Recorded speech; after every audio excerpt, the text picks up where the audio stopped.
un paciente se maneje como debe ser. Bueno, y una parte importante de la historia clínica es la anamnesis, que es el interrogatorio que se le hace a la paciente. El interrogatorio tiene que ser coherente, digo que la historia debe ser un cuento bien contado, no a pedacitos, ni copy-paste, ni nada, tener un cuento bien contado. Y eso implica tener en cuenta pues, personajes, la persona, que es el paciente, los que lo han visto, que le han hecho, evolución en el tiempo, no, que es que yo vengo con esto hace tanto tiempo, bueno, y usted en ese tiempo ha consultado, ¿a dónde ha consultado? ¿Qué le han hecho? ¿Qué le han dicho? ¿Qué tratamientos le han dado? Y uno va armando su historia con base en eso, obviamente, y que hasta el lugar, los hechos que sean como sea, y obviamente la cronología. Entonces la anamnesis es muy importante como parte de la historia clínica. Y hay esto, aquí vamos a romper paradigmas, empezando por eso. ¿Cuál es el orden de la historia clínica? Motivo de consulta, ¿por qué viene? No, ese no es la historia clínica. Nosotros hacemos una historia clínica un poquito diferente. Porque es que para yo saber, poder hacer un interrogatorio y interactuar con la paciente, tengo que primero conocerla. Entonces, aquí nos toca pararla. Quieta, espérese. Yo le pregunto ahorita, ahora usted conteste unos datos. ¿Cuántos años tiene? ¿Cuántos embarazos ha tenido? ¿No? Que tiene antecedentes, que tuvo una cesárea, ¿por qué fue la cesárea? Que tuvo tantos abortos. Oye, si tienen tantos abortos, ¿le hicieron algún estudio para la causa de aborto? Le diagnostican, sí, es que yo tengo déficit de proteína S, yo tengo no sé qué cosa. Bueno, ¿qué manejo le dio? Todo. La parte reproductiva, los antecedentes patológicos, ¿qué enfermedades ha tenido usted? Le preguntamos todo antes de, ¿tiene vida sexual activa? ¿Usted planifica o no planifica? ¿Cada cuánto le llega la menstruación? ¿Cuándo fue la última? Y cuando uno la tiene bien identificada, ahí sí le pregunta por qué viene hoy. Y usted ya tiene en la cabeza un montón de datos para contrapreguntarle cosas. Es más fácil que si usted le pregunta primero por qué viene y deja que la paciente se adueñe de la historia y eche una carreta y usted espera a examinar y al final ya se le olvidó cómo era la historia de la paciente y por qué venía. Entonces, es importante que uno dirija la historia y que primero conozca a la paciente y la identifique. Otro ejemplo, una embarazada. Lo mismo, los antecedentes generales hasta antes del embarazo y luego. ¿Cuánto tiene de embarazo? Présteme la primera ecografía. ¿Cuándo fue su última regla? Calculo cuánto tiene de embarazo. ¿Cómo ha sido su embarazo con control prenatal? ¿Qué ecografías tiene? ¿Va bien? ¿No va bien? ¿Va creciendo bien o no? Pues los exámenes de laboratorio que han tenido que tratarle. Y ya cuando la tiene al día de hoy, ahí sí, ¿por qué viene hoy? Es como la última pregunta que le hacen a la paciente. Es, primero conozca los antecedentes de ella y después pregúntele por qué viene y entonces ya viene la interacción, porque usted ya conoce muchas cosas, ya casi que usted sabe, porque la paciente ya por qué pues, es que viene, ya casi que conoce los antecedentes, ya usted intuye por qué es importante esa parte. Entonces eso es lo que yo esquematizo aquí todos los antecedentes. Esquema clásico, nos enseñan a todos, así nos formamos todos. ¿Qué motivo de consulta, enfermedad actual, antecedente, revisión persistente, examen físico? Ya no existe. Ya a veces cuando me da por aquí ya se olvidó por qué viene la paciente. Entonces, el mejor esquema que nos parece, personalmente me parece, no sé, hay docentes que, tengo que decirlo, hay docentes que todavía usan el esquema antiguo, respetable. A mí me da mucho más resultado hacer el esquema nuevo porque me oriento mejor en la paciente. Entonces le pregunta a uno la identificación, la edad, la paridad, tiene vida sexual, no tiene, planifica, no planifica, cómo son menstruales, última regla, si es un embarazo, cómo ha sido la evolución del embarazo hasta ahora, los antecedentes que ha tenido, eso de primero. Y entonces ahí sí pasamos esta parte que tenemos como primero aquí. Ahí sí, por qué viene y cómo es un problema enfermedad. Entonces ya uno conoce los antecedentes de la paciente. Es una mnemotecnia, digamos, el orden de los factores no altera el producto, desde que lo haga todo, pero le queda más fácil a uno para hacer una buena historia si lo hace en este orden. Y luego sigue el examen físico. Y finalmente, esta parte, pues ya examen físico, diagnóstico y tratamiento de manejo, pues es igual, es la última parte de la historia. Solo quería hacerles hincapié un poquito en esto. Pasen esto del motivo de consulta de enfermedad actual, más adelante, para que ustedes primero consulten los antecedentes de la paciente y sepan esa paciente que tiene ahí al frente qué antecedentes tiene. Y eso le ayuda a uno a hacer el diagnóstico más fácil. Dentro del examen físico, pues obviamente hay cosas que ustedes ya lo saben, signos vitales, la presión arterial, la temperatura, el pulso, a veces saturación de hemoglobina también, peso, talla, índice de masa corporal, Algunas historias lo calculan, cuando uno coloca peso y talla, y una vez le aparece el índice de masa corporal. En otros el sistema se dañó y entonces no calcula nada, pero tiene el espacio para ponerlo y no hay que ponerlo. Le pongo un cero, ¿qué cosa puede para que llegue a ese espacio? Piel y conductivas, sería anemia, sería otra cosa, pulmonar, o en ginecología, mamas, sobre todo en las pacientes mayores, en la consulta de la paciente mayor, así vengan por sangrado genital, por lo que sea, siempre les preguntamos un tema de mamografía cuando se le hicieron, cómo está, y el examen de mamas no puede faltar. O sea, cada vez se le pasa para una masa en un cero, la paciente le preguntó por otra cosa y fue al ginecólogo y no le examinó los ceros y se pasó un diagnóstico de una lesión de mama. El abdomen es importante hacer inspección y palpación, y esa palpación debe ser topográfica, o sea, por sectores. A veces hay gente que gusta por dolor abdominal, ustedes lo han visto, urgencias, cirugía, deben haber visto eso. Entonces, uno hace la palpación superficial en distintos sectores para buscar el sitio de máximo dolor de la paciente, porque la palpación profunda a muchas pacientes les duele igual en todas partes, usted no se orienta hacia dónde puede estar el problema. Luego de la palpación superficial, la palpación profunda, siempre describir si hay síntomas de irritación peritoneal. Estamos hablando de las pacientes que consultan, por ejemplo, por dolor abdominal, por dolor pélvico. Y la maniobra de San Martino, que eso no se le, yo cada vez que le digo allá en urgencias, todo el mundo se enterra de que es esa vaina, ya no le enseñan a los semiólogos. La maniobra de San Martino es una maniobra para localizar el sitio del máximo dolor en el abdomen, sobre todo cuando una paciente tiene dolor que le parece a uno que en todas partes le duele. Entonces hay una maniobra que le baja el umbral del dolor, le sube el umbral del dolor, perdón, y es hacer un táctico rectal, una dilatación de la, hace un táctico rectal y vuelve con la otra mano a palpar topográficamente, identifica generalmente el sitio donde está el problema. La paciente le disminuye el dolor en los otros sitios y le persiste de mayor intensidad donde está el problema. Se llama maniobra de San Martín, maniobra de psicología. En algunas pacientes que vienen por dolor abdominal, a veces usamos esa maniobra.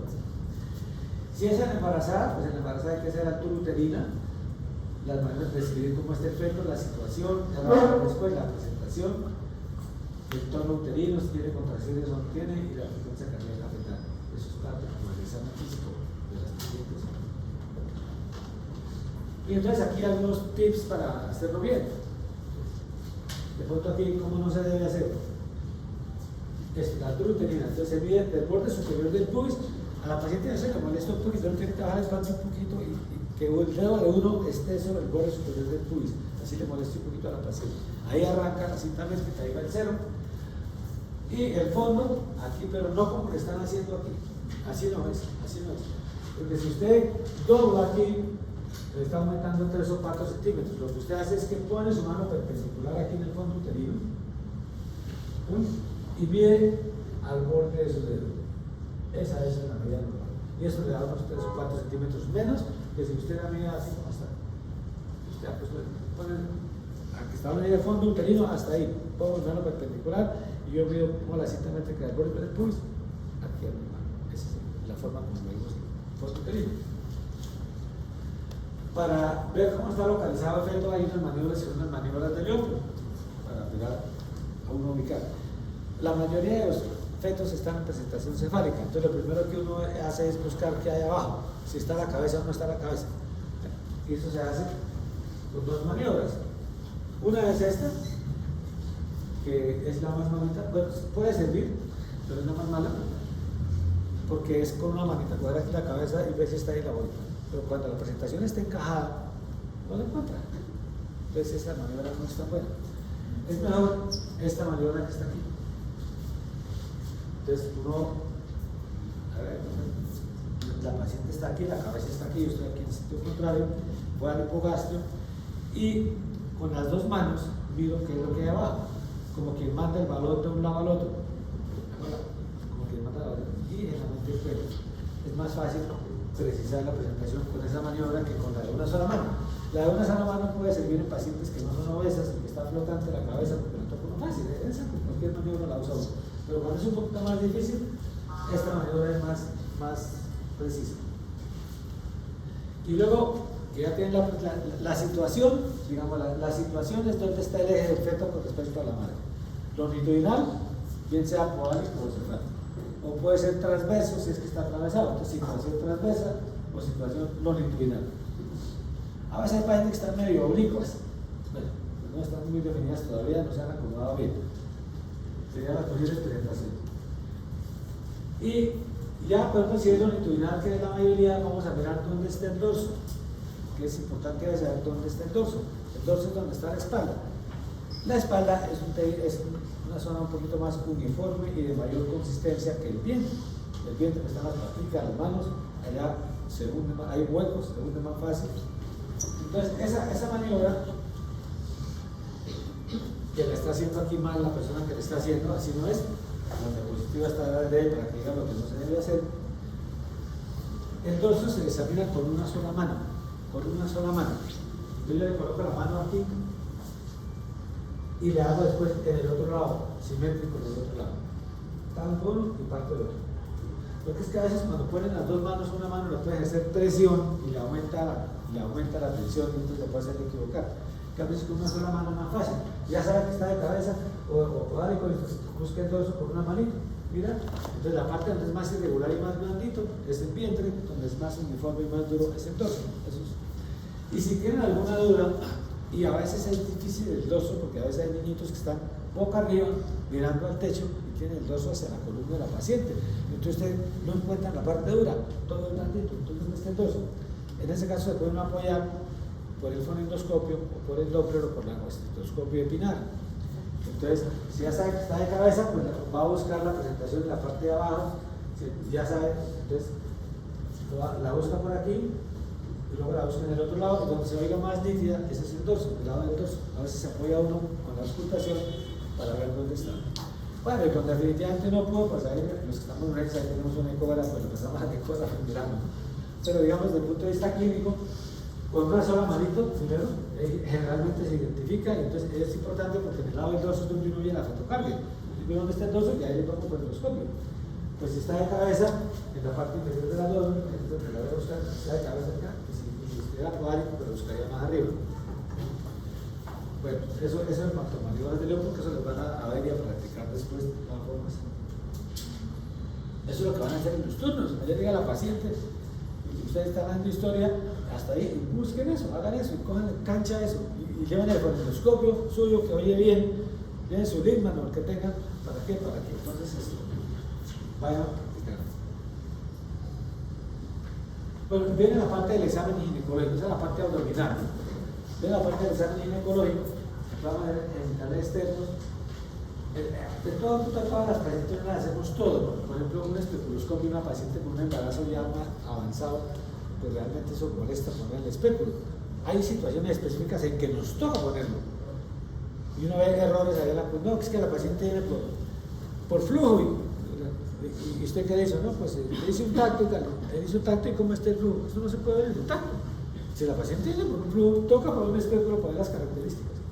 No, es que la paciente llega porque está expulsando líquido. Poquito impulsa líquido. Tengo que saber si están rotas las membranas o no. Pues tengo que mirarlo. Voy a poner una inspección, la miro, no sale líquido, tengo que poner un espéculo. Pero fuera de eso, en las embarazadas casi no hacemos especuloscopio. Bueno, en los embarazados tempranos cuando tienen sangrados también lo hacemos, ¿no? Obviamente. Entonces no a todas se les hace, pero digamos que lo que se puede hacer es especuloscopio. Cuando lo hacemos hay que ver el cervix, la vagina y describirlos, cómo son las secreciones, si hay sangrado o no hay sangrado, qué tipo de sangrado, si el cuello está inflamado o no, si hay unas masas, un pólipo, a veces hay miomas que se abortan, pólipos. A veces de pronto hasta encuentro un cáncer invasor de cuello por ahí, es raro por dejar los nervios. Si hay atrofia, en la menopausia es muy frecuente que haya atrofia del epitelio por falta de hormonas, entonces uno ve que con el espéculo y empieza a cerrar así como en capa, la vagina y el cuello es por atrofia, describirlo. Y muy importante, sobre todo en la edad reproductiva, el aspecto del moco del cuello. Lo vamos a ver después cuando hablamos del ciclo menstrual y de anovulación, vamos a hacer hincapié en esto. Una cosa es que tenga un moco filante, transparente, como clave de huevo, que quiere decir que hay efecto estrogénico, y otra cosa es que no tenga moco, que sea viscoso, o escaso, que es efecto proestacional. Eso ya lo miraremos después. Entonces todo eso se puede ver en el especuloscopio. La idea es que si yo pongo un espéculo, le saque todas las cosas que puedo sacar de ahí, para hacerlo. El tracto vaginal, vamos a ver el útero, las posiciones si está hacia adelante o hacia atrás o neutro. Hay úteros que uno está muy fácil, que está en anteversión, Hay otros que el útero está hacia atrás, no lo encuentra uno casi, porque, a no ser que esté grande. Describir la posición del útero, la consistencia del útero, el tamaño de úteros grandes, por ejemplo. Uno tiene útero grande ¿por qué cosa? Porque está embarazada, en cuyo caso, ¿cómo es el útero? Blandito, consistencia blanda. Puedo tener un útero grande por miomas, por ejemplo, por fibromas. ¿Cómo es ahí? Pues la superficie es irregular, la consistencia es firme, entonces cambia. Pero eso hay que describirlo en la historia, ¿no? Si encontramos esos datos. El tamaño. Si hay dolor a la movilización del cervix, y aquí tengo que hacer otra observación, dolor al mover el cuello. Ese es un dato que se ha tomado como patognomónico y no lo es de una enfermedad inflamatoria pélvica.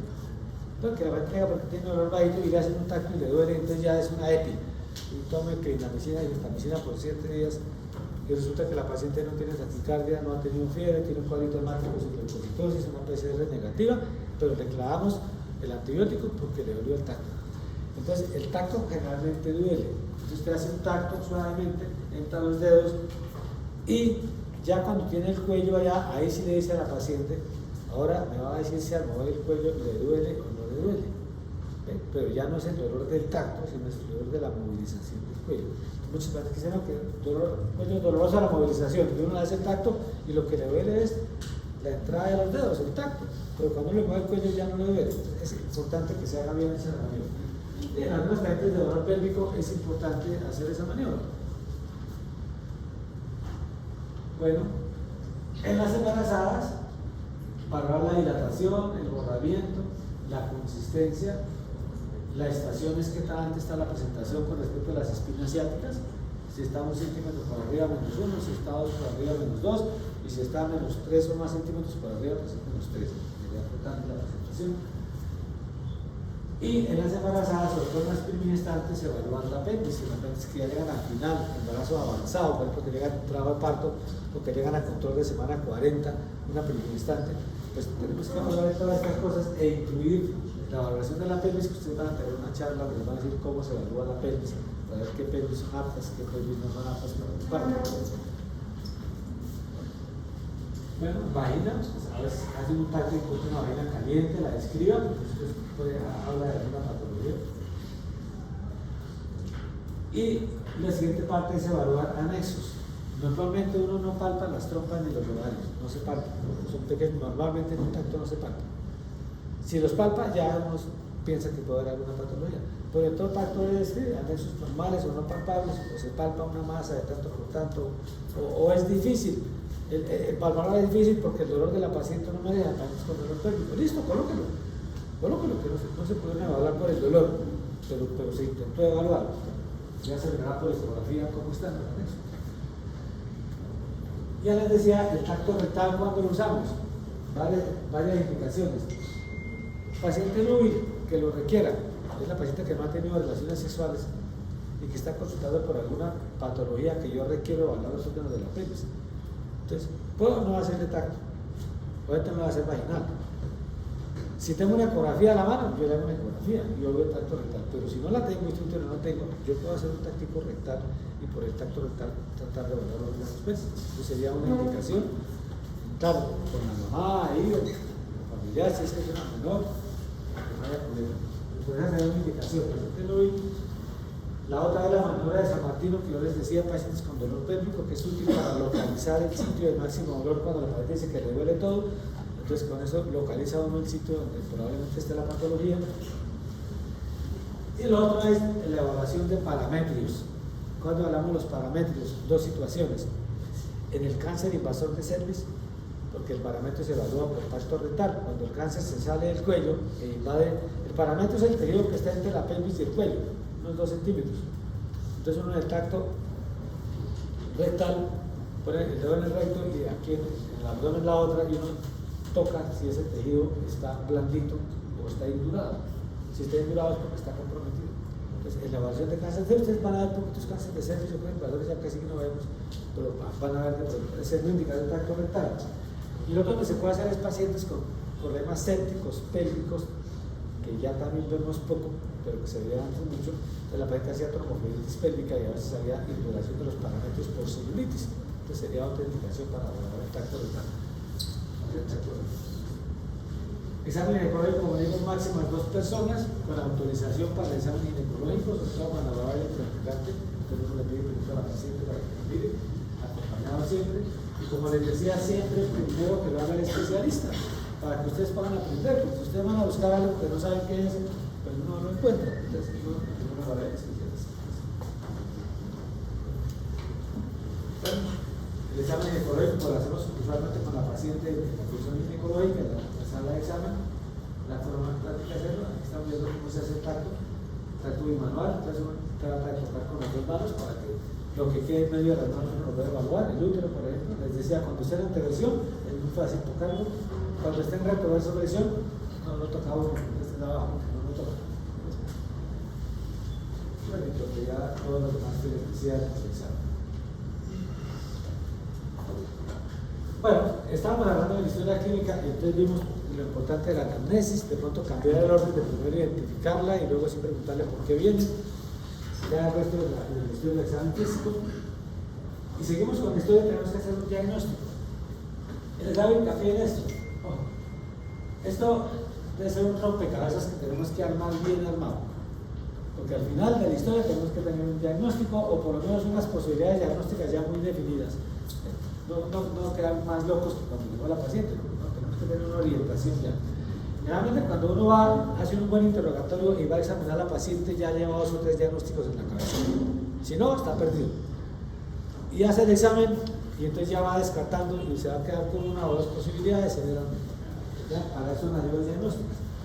Es una perfecta correlación. No, es que la gente le contó que tenía fiebre y usted no le tomó la temperatura del examen físico. Absurdo. Si la paciente va por fiebre, tiene que tomar la temperatura necesariamente para verificar si es cierto o no tomar fiebre. Entonces, la anamnesis y el examen están muy correlacionados con el diagnóstico. Y el diagnóstico tiene que estar muy correlacionado con el plan de manejo. Si yo le pongo una impresión diagnóstica de tal cosa, si yo estoy seguro, me va a dar un manejo que es tal. Si tengo que aclarar el diagnóstico, voy a pedir ayudas diagnósticas. Pero que las ayudas diagnósticas sean realmente las que necesito para aclarar mis dudas, no cualquier cantidad. Es que a todas las veces que vienen a veces le pedimos este rollo de exámenes, a ver qué pasa, y luego van a llegar resultados raros y nos perdemos más. Si el plan de manejo, obviamente, va a tener, o ya es un tratamiento, ojo con esto, es una perfecta correlación de toda la historia clínica. ¿Cuáles son los exámenes? Los ayudas paraclínicas que más utilizamos en la materia nosotros.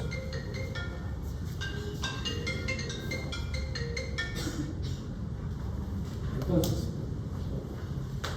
tantas de las más que usamos las ecografías, porque es que la ecografía nos permite ver un poquito más exacto que con un examen físico lo que hay adentro. Entonces, en la ecografía, la pélvica transvaginal en pacientes no embarazadas o en pacientes con embarazos tempranos. Ya un embarazo grande, pues obviamente se va a ver con ecografía abdominal. Una paciente que tiene una masa grande abdominal, pues la vamos a ver mejor por vía abdominal, pero el resto por vía transvaginal. El transductor vaginal, que es este, es más potente que el abdominal y va a estar más cerquita de los órganos que vamos a mirar. Entre los ovarios y el fondo de la saco de la vagina no hay casi nada de tejido, entonces es muy nítido. Por eso siempre las ecografías las hacemos transvaginales, con las excepciones que les digo, a excepción de que la paciente no haya tenido relaciones, en cuyo caso pues toca hacer una ecografía transabdominal. Una transabdominal tiene que hacerse con vejiga llena, el ultrasonido tiene que atravesar la vejiga, la pared abdominal y luego llegar hasta el órgano que estamos mirando. Entonces, por eso tiene menos resolución y es menos precisa. Vamos a ver el tamaño del útero, la textura, si hay masas o no hay masas. Dentro del útero vamos a ver la cavidad uterina, cómo está el endometrio, qué grosor tiene, el contenido de la cavidad. Y vamos a mirar siempre los anexos y el Douglas, los ovarios, si hay alguna alteración de alguno de los anexos, los ovarios, si hay masas o quistes, si los ovarios, qué tipo de aspecto tienen los ovarios, los ovarios que están llenos de folículos por todas partes, eso nos puede orientar a un diagnóstico de algo poliquístico, por ejemplo. Y si hay líquido libre en cavidad. El líquido libre puede ser por problemas infecciosos, puede ser sangre, puede ser una paciente que rompió un folículo y sacó más de la cuenta, con un quiste hemorrágico o un embarazo ectópico. Entonces siempre describir eso. O sea, la ecografía debe buscar todas estas cosas, del cuerpo uterino, de la cavidad uterina, de los anexos y del Douglas. Tenemos también la ecografía abdominal, como les decía, paciente que no ha tenido relaciones, masas grandes, a veces la piden con sospecha de apendicitis, aunque ahora ya como que se pasaron fue al TAC. Sospecha de apendicitis, TAC. Pero antes, ya hay trabajos muy buenos donde los ecografistas bien entrenados pueden orientar bastante el diagnóstico de apendicitis por una ecografía transabdominal. O en embarazos grandes, obviamente embarazos grandes no lo hacemos transvaginal. Esas son las ecografías, transvaginal y abdominal. Los otros exámenes que no utilizamos son el hemograma, en muchas frecuencias se utiliza, tanto en prenatal como en consulta externa, como en urgencias, uroanálisis, y ojo con el uroanálisis. En la consulta de urgencias con mucha frecuencia se pide uroanálisis o en consulta externa y no se le explica a la paciente cómo debe tomarlo. Y sobre todo la paciente embarazada es una paciente que tiene cantidad de secreciones secretariales externos, tiene bastante flujo alrededor del meato, se contaminan las muestras. Entonces, si una paciente le va a pedir un parcial de orina ambulatorio, ¿qué tengo que decirle? Usted lo tiene que tomar la primera orina de la mañana, pasa a la ducha sin haber orinado, abre la ducha, separa los labios, deja que le caiga agua y lava toda la secreción alrededor del meato urinario, con los labios separados empieza a orinar para que el chorro no toque la piel, deja que la primera parte del chorro se pierda y ahí se pone el frasquito enfrente que recoge la muestra. Y la segunda cosa es que no la deje reposando porque lo refiere muy rápido, que lo lleve rápido al laboratorio. ¿Cuántas pacientes toman parciales de orina así? Casi nadie, porque no les explican. Entonces, con mucha frecuencia, los pacientes, cuando les destapan infecciones urinarias con parciales de orina contaminados. O en urgencias, la paciente que llegó a urgencias y la madre que yo orina y llegó al parcial de orina y yo no sé si es contaminado o infección y quedan las mismas. Entonces, en urgencias casi siempre los tomamos con sonda, con una sondita, porque es difícil que la paciente haga todo el proceso de ir a la ducha y lavarse y todo. Entonces la tomamos con sondita, se pone el pato, se lava, uno la toma personalmente, enfermería de ayuda, y es un examen que es confiable. Entonces, si yo lo pedí es porque creo que me va a dar alguna información, que lo necesito. Si lo necesito, que sea bien tomado, porque si no, pues quedamos en la misma. Entonces, eso requiere hacer los parciales de orina. Insistir en la paciente cuando es ambulatorio, cómo lo debe tomar en la casa, para que sea bien limpio, y si es en urgencias, generalmente tomado con sondita. La beta-HCG, la gonadotropina coriónica, también lo usamos mucho, porque nos va a dividir la población entre embarazadas y no embarazadas. Hay casos de dolor pélvico, por ejemplo, que nos es muy importante la paciente que está en edad reproductiva descartar patologías del embarazo. Se puede hacer cualitativa o cuantitativa. La cualitativa es la que hacen ellas, las tiras que son bastante confiables, las que se hacen en orina, que las hacen ellas mismas, son muy confiables. O hay una prueba en el laboratorio que se hace cualitativa. Pero nosotros muchas veces para patologías específicas casi siempre la pedimos cuantitativa, sobre todo en urgencias, porque nos da el nivel de la beta y esto nos ayuda por ejemplo en el diagnóstico de embarazos ectópicos. Lo vamos a ver después, cuando vean el embarazo ectópico van a ver que es importante saber el nivel de beta. Bueno, otro que pedimos con frecuencia es la PCR, que es un marcador digamos indirecto de inflamación en pacientes que están con dolor pélvico, se eleva mucho en pacientes que tienen problemas infecciosos o sépticos, para eso nos sirve. Y otros exámenes que pedimos muy comúnmente son los prenatales, que van a ver cuáles son los que se piden en control prenatal, cuáles son los exámenes que se piden al principio, cuáles en cada trimestre, etc. Pues obviamente son bastantes, nos vamos a mencionar aquí. Bueno, les decía algo de la ecografía transvaginal, entonces este es el útero como se ve por la ecografía transvaginal. Aquí hay que este es un útero homogéneo, la pared es homogénea, no tiene masas, el tamaño es normal y adentro está el endometrio, que en este caso es el endometrio lineal. ¿Por qué es lineal? Porque tiene muy poco efecto estrógenos en esa paciente. ¿Cuándo puede darse eso? Recién pasada la menstruación, porque se acabó de exprimir el endometrio y entonces está delgadito, quedó la capa basal. ¿Cuándo lo vemos? En la menopausia. Cuando van en las niñas que no han desarrollado, porque no empezaron a tener, no crece el endometrio, está lineal, es el endometrio lineal.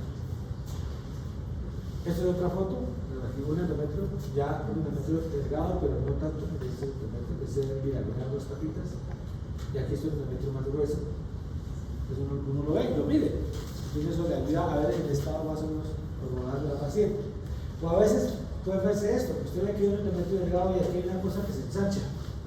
Hay una sospecha de que puede haber un pólipo ahí o algo.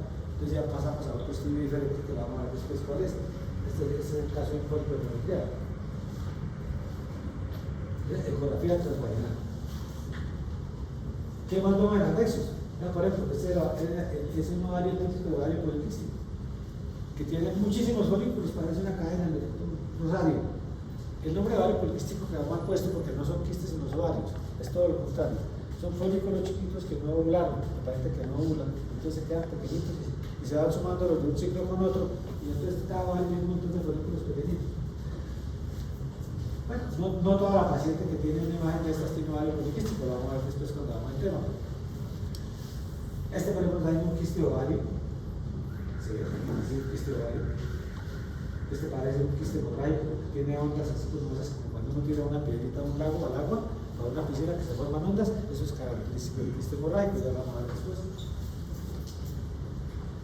Y aquí, por ejemplo, mira, aquí tiene el útero aquí, y ve lo grande es una masa heterogénea, una masa, un tumor ovario, en este caso, por ejemplo. Todas las cosas que nos puede dar la ecografía. Esta, por ejemplo, está mostrando un fibroma uterino. Mire el útero aquí, mire un útero, un fibroma aquí, que no está en contacto con el endometrio. Es un fibroma intraoral, probablemente un fibro 4, es una buena clasificación del fibroma. Tú no lo mide, tanto contacto, está localizado en el sector del útero y está o no está en contacto con el endometrio, que es importante escribir. Dándoles ejemplos solamente de los datos que nos puede dar. Es otra ecografía transvaginal. Mire este útero tan irregular, compárenlo con nosotros que vimos, que tiene lagos dentro del miometrio, es una adenomiosis. Tiene endometrio dentro del músculo y entonces allá cada vez que menstrua se está acumulando sangre porque no tiene dónde salir, es una adenomiosis. Aquí hay un foco de adenomiosis también, aquí hay otros patrones característicos de eso. O también podemos usarla en embarazos tempranos. Las primeras 10-12 semanas del embarazo por vía transvaginal, vamos a ver efectivamente, vamos a ver, en este caso que estamos mirando un tipo ahí, y entonces ¿qué nos interesa saber en esas ecografías tempranas? Fijar edad estacional, por esta medida que es muy exacta, la longitud craneorradoidea o cefalocaudal, y obviamente se está bien. En temprano es básicamente eso. Nosotros no tenemos todavía mucho con la anatomía, pero bueno, y entonces, otros ejemplos. Miren este paciente con un embarazo ectópico. Miren el útero, aquí está, este es el endometrio, grueso, engrosado, pero está vacío, ahí no hay ningún saco estacional, no hay nada. Pero aquí veo el mismo útero, aquí lo ven también, pero cercano al útero hay esta imagen, así como en anillo. Si uno le pusiera el Doppler va a estar muy vascularizada. Es una imagen sugestiva de embarazo ectópico. Este sería el corte transverso de una trompa donde está el embarazo. Entonces la imagen en anillo de sello, si uno le pone el Doppler, está muy vascularizado. Y claro, obviamente hay cuerpos lúteos que también se parecen a este. Uno tiene que tener neumónico, pero sospecha. Paciente embarazada que está sangrando con dolor pélvico y que da la ecografía y no hay nada en el útero, y ve esta imagen, pues usted está sospechando un ectópico. Para darles ejemplos de si nuestras heridas ya no es. O también en el primer trimestre del embarazo para ver embarazos fallidos, abortos retenidos, por ejemplo. Aquí tenemos un saco estacional grande que tiene más de 22 milímetros. Cuando el saco estacional tiene más de 22 milímetros y no tiene embrión, es un embrionado, ya, sin más examen. Es un embarazo, un aborto retenido, un embrionado. En este caso. O si yo veo un embrioncito que está para 7 semanas o más, porque ya lo puedo medir, y no le veo latido cardíaco, ya es un aborto retenido. A las 7 semanas tiene que ver este latido cardíaco. Entonces, criterio de aborto retenido. O yo tengo un saco estacional que no está tan grande, y entonces yo le digo, vaya a una ecografía en una semana, y vuelve a la semana o a los 10 días y está igual, pues es un aborto retenido. Casos para que no sirva. Bien, la ecografía obstétrica transabdominal, que es para embarazo más grandecitos, que nos va a dar, obviamente, para ver anatomía del feto ya, en distintas partes, pues también para ir más todo para anatomía, y ahí podemos tener también Doppler de distintos vasos para que hagamos una prueba de evaluación funcional fetal que las vamos a ver después. Entonces, también para eso nos sirve la ecografía abdominal. Tenemos la histerosonografía, que es una ecografía en la cual primero se le pasa una sondita Foley delgada y se le inyecta solución salina a la cavidad uterina para que se distienda.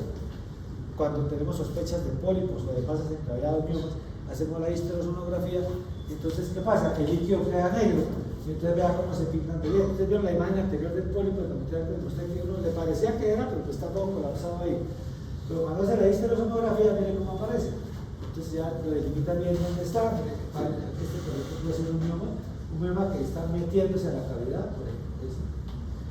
Entonces, es importante ese examen en casos específicos que queramos ver con precisión lo que hay en la cavidad, o si un mioma está metiendo o no. Entonces hacemos una histerosonografía, que es un examen especial, una ecografía. También tenemos la histerosalpingografía como ayuda diagnóstica, que nos permite ver la cavidad uterina y las trompas, y la permeabilidad de las trompas.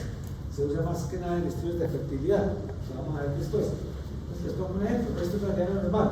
Hay una cánula con la cual se detecta muy bien contraste, entonces pinta la cavidad uterina por dentro, la vemos bien, y las trompitas. Y luego pasa en medio a la cavidad. Eso quiere que las trompas están normales, están permeables. Y en este caso, también es un caso donde están permeables las trompas, pero nos muestra un uterobicornio. Aquí esta cavidad está como tiene como dos cuernos, en el cuello, y la cavidad que se divide en dos partes. Para poner dos centros. También tenemos la histeroscopia, que es otro examen que podemos hacer, que es mirar la cavidad directamente a través del cuello uterino, mirándola de medio líquido y mirando con lentes lo que hay, la histeroscopia. La hacemos, puede ser diagnóstica o puede ser terapéutica, y tratando de diagnosticar pólipos o quitar pólipos o miomas submucosos. Entonces, en ese caso puede ser terapéutica, ese sería como se ve un pólipo aquí. Es histeroscopia. Hay histeroscopia oficinal, que se hace casi sin anestesia, puede ser de consultorio, con un histerómetro muy delgadito de 5 milímetros. Y hay histeroscopia con anestesia, que se hace sobre todo para histeroscopia operatoria, para sacar tabiques, para sacar pólipos, miomas, etc., que se hace ya en cirugía con anestesia y se pasa a un trocar más grande de 10 milímetros. Toca dilatar el cuello y eso duele. Entonces hay otros tipos: oficinal, sin anestesia, y la operatoria, que se hace en cirugía. Tenemos la laparoscopia, que es vista por el abdomen, para ver los órganos pélvicos por vía abdominal, en los casos de dudas diagnósticas o de diagnósticos ya establecidos para manejarlo, para hacer el manejo de algunas cosas que pueden manejar con la laparoscopia. Este es un ejemplo. Aquí unos focos de endometriosis, la adherencia aquí del tejido al útero, los ovarios. Aquí vemos focos de endometriosis también, negra, típica. Y tenemos finalmente otra herramienta que usamos, que es la colposcopia. La colposcopia es mirar el cuello con microscopio y le colocamos ciertas sustancias para ver lesiones que a simple vista no se pueden ver o definir bien. La hacemos en el caso del tapizaje de patología del cuello uterino, para tener una citología alterada, una prueba de pH alterada. Al final hay distintas guías para pasar una paciente a colposcopia, o porque el médico la vio y le pareció muy fuerte el cuellito y la remite para que le hagan colposcopia al que tiene.